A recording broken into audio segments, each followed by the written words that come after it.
Valmiki corporation వివాదం మరోసారి కర్ణాటక రాజకీయాల్లో హాట్ టాపిక్ గా మారింది. Karnataka Maharshi Valmiki schedule tribes development corporation లో 89 కోట్ల నిధుల అవకతవకలు జరిగాయన్న ఆరోపణలున్నాయి. ఈ కేసులో ప్రతిపక్ష బీజేపీ, దాని మిత్రపక్షం జేడీఎస్ ప్లానింగ్ అండ్ స్టాటిస్టిక్స్ మంత్రి బి నాగేంద్రను టార్గెట్ చేశాయి. ఆయనను కేబినెట్ నుంచి తొలగించాలని డిమాండ్ చేస్తున్నాయి. ఈ అంశంపై కర్ణాటక అసెంబ్లీ వర్షాకాల సమావేశాల్లో కూడా ఉద్రిక్త పరిస్థితులు కనిపించాయి. బీజేపీ, జేడీఎస్ సభ్యులు విధాన సౌధ లోపల బయట నిరసనలు చేపట్టారు.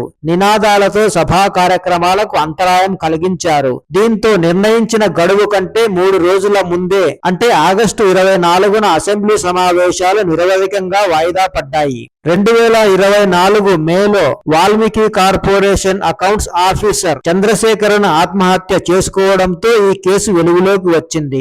ఆయన తన సూసైడ్ నోట్ లో బ్యాంకు ఖాతాల నుంచి ఇతర ఖాతాలకు భారీ మొత్తంలో డబ్బు ఎలా బదిలీ అయిందో రాశారు. ఈ వ్యవహారం క్రమంగా పెద్ద రాజకీయ వివాదంగా మారింది. అప్పట్లో గిరిజన సంక్షేమ శాఖ మంత్రిగా ఉన్న బి నాగేంద్రన్ పై కూడా విమర్శలు వచ్చాయి. రాజకీయ ఒత్తిడి పెరగడంతో 2024 జూన్ లో ఆయన మంత్రి పదవికి రాజీనామా చేశారు. ఆ తర్వాత సుమారు 2 ఏళ్లకు అంటే 2026 ఆగస్టు 3న నాగేంద్రను మళ్లీ కర్ణాటక మంత్రివర్గంలోకి తీసుకున్నారు. ఇప్పుడు అదే కేసు మరోసారి రాజకీయ చర్చకు దారితీసింది. ప్రతిపక్షాలు మళ్లీ ఆయన రాజీనామాను డిమాండ్ చేస్తున్నాయి. ఈ నేపథ్యంలోనే నాగేంద్ర రాజీనామా చేయబోతున్నారన్న ప్రచారం మొదలైంది. ముఖ్యమంత్రి డికే శివకుమార్ తో ఆయన భేటీ అయ్యారన్న వార్తలు కూడా వచ్చాయి. పార్టీ నాయకత్వానికి ఇబ్బంది కలగకూడదనే ఉద్దేశంతో స్వచ్ఛందంగా తప్పుకోవాలని నాగేంద్ర భావిస్తున్నారన్న ప్రచారం కూడా జరిగింది. అయితే ఈ ప్రచారాన్ని మంత్రి ఖండించారు. ప్రస్తుతం మీడియాలో వస్తున్న కథనాలు పూర్తిగా అవాస్తవమని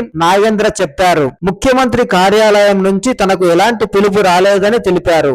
రాజీనామాపై ఎలాంటి చర్చ జరగలేదని కూడా స్పష్టం చేశారు. అయితే వాల్మీకి కార్పొరేషన్ కేసు మాత్రం కర్ణాటక రాజకీయాల్లో ఇంకా కీలక అంశంగానే ఉంది. ఇకపోతే నాగేంద్రపై ప్రతిపక్షాల ఒత్తిడి ఎంతవరకు కొనసాగుతుంది?